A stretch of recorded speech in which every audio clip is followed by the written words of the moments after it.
নমস্কার, আমি জ্যোতিষী শ্রী গৌর ভট্টাচার্য।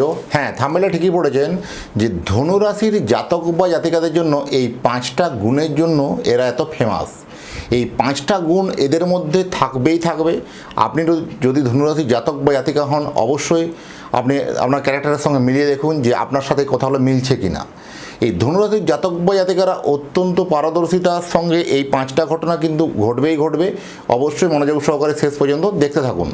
আর আপনি কোথা থেকে আমার ভিডিওটা শুনছেন বা দেখছেন, অবশ্যই কমেন্ট বক্সে একটু লিখে দিয়ে যাবেন আপনার লোকেশনের নামটা, তাহলে বুঝতে পারবো কোথায় কোথায় আমার ভিডিওটা পৌঁছাচ্ছে। আর যদি আমার চ্যানেলটা এখনও সাবস্ক্রাইব করে না থাকেন, দয়া করে রিকোয়েস্ট করবো চ্যানেলটা একটু সাবস্ক্রাইব করে দিন। যারা ফেসবুক থেকে দেখছেন, পেজটা একটু শেয়ার করে আরও মানুষকে দেখার সুযোগ করে দিন।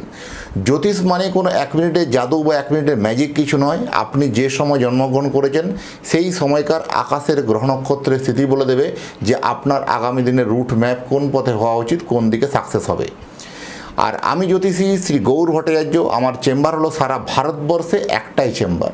অন্যান্যদের মতো বিভিন্ন পাড়ায় পাড়ায় চেম্বার, বিভিন্ন শহরে চেম্বার, বিভিন্ন হোটেলে চেম্বার আমার নেই। প্রতিদিন আমি একই জায়গায় বসি, প্রতাপবাগান, 6 নম্বর সরণি, বাঁকুড়া। যারা আসতে চাইছেন দেখুন উপরে নাম্বার দেখা যাচ্ছে, সেই নাম্বারে যোগাযোগ করে আসুন। বা যারা অনেক দূরে থাকেন, যাদের পক্ষে আসা সম্ভব নয়, আসতে পারছেন না, তারা অনলাইন কনসালটেন্সি নিতে পারেন।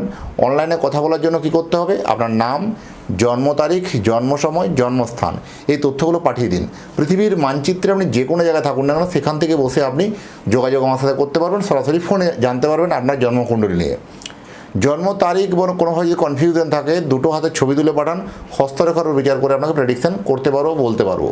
আর আমার কাছে দেখানোর বিশেষত্ব একটাই আছে যে আপনার যে সমস্যা, আপনার যে প্রবলেম, সেই প্রবলেমের কথাগুলো আপনি নিজে থেকে বলবেন না, বলবো আমি, পথ দেখাবো আমি। প্রত্যেকটা ভিডিও দেখবেন এই কথাটা আমি বলি আমি, কারণ আপনি জন্ম তারিখ জন্ম সময় দিয়েছেন, ব্যাস এনাফ। এবার মুখে স্যালোটি পেটে বসে যান, আগে আমাকে বলতে দিন। আগে আমার কথাটা শুনুন আগে, তারপরে আপনার কথা আমি সব শুনবো আমি। প্রথম আগে বলবো আপনার অতীত জীবনের কথা, আগে বলবো, তারপরে বলবো বর্তমান জীবনের কথা, তারপরে আসবে ভবিষ্যৎবাণী।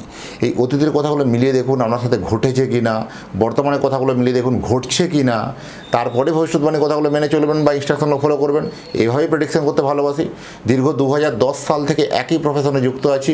আমার সম্বন্ধে আরও জানতে হলে গুগলে সার্চ করুন অ্যাস্ট্রোলজার গৌর ভট্টাচার্য, সেখানে সমস্ত তথ্য আপনারা দেখতে পাবেন বা জানতে পারবেন।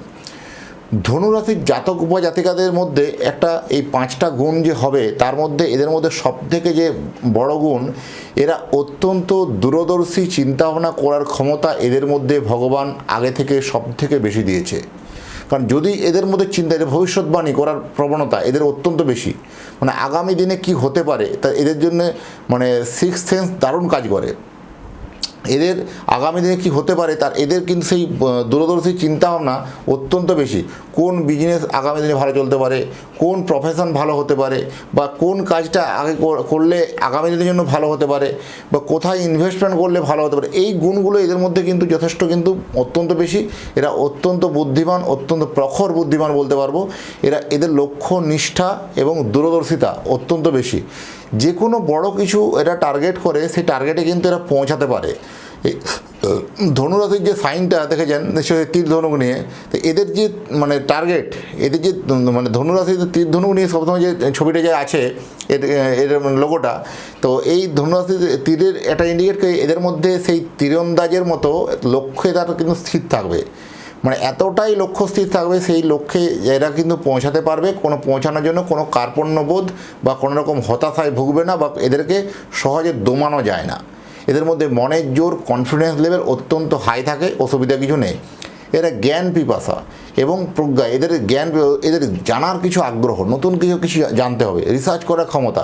যে কোনো জিনিসকে একটু ভালো করে পুঙ্খানুপুঙ্খভাবে না দেখলে বা না বললে এদের কিন্তু মন সন্তুষ্টি হয় না। আর এই ধনুরাশির জাতক বা জাতিকা মানুষের সঙ্গে কথা বলে দেখবেন, যে কোনো চটজলদি শর্টকাট কথাগুলো পছন্দ করেন না, বা বিস্তারিতভাবে একটু জানার পছন্দ বা জানার আগ্রহ ক্ষমতাটা অত্যন্ত বেশি এদের মধ্যে, কিন্তু এই গুণটা যথেষ্ট ভালো আছে। এরা অত্যন্ত সততা হয় এবং স্পষ্টবাদিত হয় এবং অত্যন্ত যে কোনো কাজের ক্ষেত্রে এরা খুব সৎ মানসিকতার সঙ্গে কাজ করার প্রবণতাটা কিন্তু এদের মধ্যে অত্যন্ত বেশি। এরা স্পষ্ট কথাবার্তা বলে, এই স্পষ্ট কথা বলার জন্য এদের শত্রু তৈরি হয়। এদের মুখে কোনো কাঁটা খোঁচা থাকে না, যাকে যেটা বলবে একদম স্ট্রেট ফরওয়ার্ড কথা বলবে।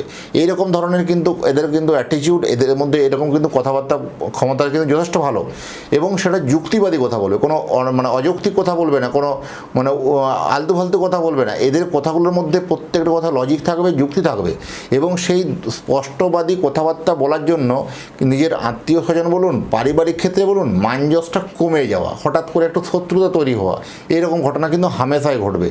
আর এটার জন্য এরা মানসিক অবসাদ, মানসিক ডিপ্রেশন এরা কিন্তু মানে বেশিরভাগ ক্ষেত্রে ভোগে। যে আমি একে এত ভালো কথা বললাম, একে এত ভালো কিছু বললাম, সেই লোকটাই আমাকে ভুল বুঝছে। এই যে এইরকম ঘটনা ভেবে ভেবে বারবার ধরে মানসিকভাবে একটা হতাশায় ভোগা এদের কিন্তু অত্যন্ত বেশি থাকবে। এদের অত্যন্ত আত্মবিশ্বাসী, নিজের প্রতি কনফিডেন্স লেভেল, নিজের প্রতি যথেষ্ট বিশ্বাস ভরসা এদের কিন্তু দারুণ আছে। এরা অত্যন্ত সাহসী হয়, কোনোভাবে ভীতু জিনিস হয়। যে কোনো ক্ষেত্রে যে কোনো গোপন বা যে কোনো চ্যালেঞ্জমূলক কাজ এদের জন্য যথেষ্ট ভালো হয় এবং যে কোনো ক্ষেত্রে ডিসিশন মেকিং পাওয়ারটা খুব ভালো। এরা মানে কঠোরভাবে সিদ্ধান্ত নিতে পারে, কঠোরভাবে কিন্তু যে কোনো জিনিস পরিচালনা করতে পারে, কোনো দলগত পরিচালনা বলুন, সরকারি ক্ষেত্রে বলুন, বিভিন্নগত প্রশাসনিক লাইনে এদের যথেষ্ট কিন্তু এদের একটা ভূমিকা বা ছাপ ফেলে দিতে পারবে।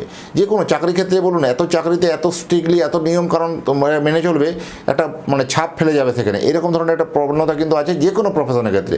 সেই প্রফেশনটাকে অত্যন্ত ভালোবাসা, তার কর্মের প্রতি নিষ্ঠা, কর্মের প্রতি প্রেম উজাড় করে দেওয়া, এদের মধ্যে প্রবৃত্তি কিন্তু অত্যন্ত থাকবে। এরা কিন্তু সৎপরায়ণ মানুষ হয় কর্মক্ষেত্রের দিক দিয়ে। তাতে যে প্রফেশন, চাকরি হলেও বেসরকারি চাকরি বলুন, সরকারি চাকরি বলুন বা ব্যবসা বলুন, প্রত্যেকটা ক্ষেত্রে এদের কিন্তু উদারতা মন, এই উদারতা মনের জন্যই কিন্তু এরা অনেকটা ফিনান্সিয়াল দিকটা অনেকটা লুজ হয়। কারণ এদের দেখবেন মানুষের দুঃখ কষ্ট সহ্য করতে না পেরে নিজের কষ্টার্জিত পয়সাগুলো কিছু ধার দিয়ে দেওয়া, কোথাও কাউকে দেওয়া, সেগুলো থেকে পয়সা রিটার্ন না পাওয়া বা কোথাও ভুল জায়গায় ইনভেস্টমেন্ট করে দেওয়া বা ভুলভাবে টাকাগুলোকে মিসইউজ করা, এদের কিন্তু এটা প্রধান ক্যারেক্টার, প্রধান চরিত্র। কিন্তু এই জায়গাটাকে আপনাকে চেক করতে হবে। কারণ এইভাবে কোথাও দেবেন উদারতা দেখাতে গিয়ে আপনি আর্থিক দিকটা অনেকটা পিছিয়ে পড়েছেন, আর্থিক দিকে অনেকটা আপনি লুজার করে ফেলেছেন। কারণ অনেক সময় কি হয়, আপনার যে টাকা লসের কথাটা সেটা আপনি প্রকাশ করতে পারেন না বা বলতেও পারেন না যে আমি ওকে দিয়েছি টাকা, এইভাবে লস হয়ে গেছে। এরকম ধরনের ঘটনা কিন্তু হামেশাই ক্ষেত্রে এদের ক্ষেত্রে হতে থাকে। এটা কিন্তু একটা চেক করার প্রয়োজন আছে। আর আপনি যদি চাইছেন যে আপনার নিজের জন্য বা আপনার সন্তানের জন্য একটা জন্মকুণ্ডলী যদি তৈরি করতে চান, তাহলে আপনার সন্তানের নাম, জন্ম তারিখ, জন্ম সময়, জন্মস্থান এগুলো পাঠিয়ে দিন। সন্তানের পুরো ডিটেলসে আমি বিচার করে আগামী দিনে কেমন হবে বিবাহিত জীবন, কেমন হবে কর্মজীবন, কেমন হবে তার শরীর স্বাস্থ্য, কেমন হবে তার প্রফেশন লাইফ, সমস্ত বিষয়ে আলোকপাত করব। সেগুলো জানতে হলে আমার নিজের হাতের লেখা প্রেডিকশন সহ পুষ্টি আপনার বাড়িতে বাই পোস্ট করে পৌঁছে দিয়ে আসবো। যাই হোক, এতক্ষণ ধরে অধীর আগ্রহ যারা ভিডিওটা দেখছেন বা শুনছেন তাদেরকে আবার অসংখ্য ধন্যবাদ জানিয়ে এই ভিডিওটাকে এখানে শেষ করছি। নমস্কার।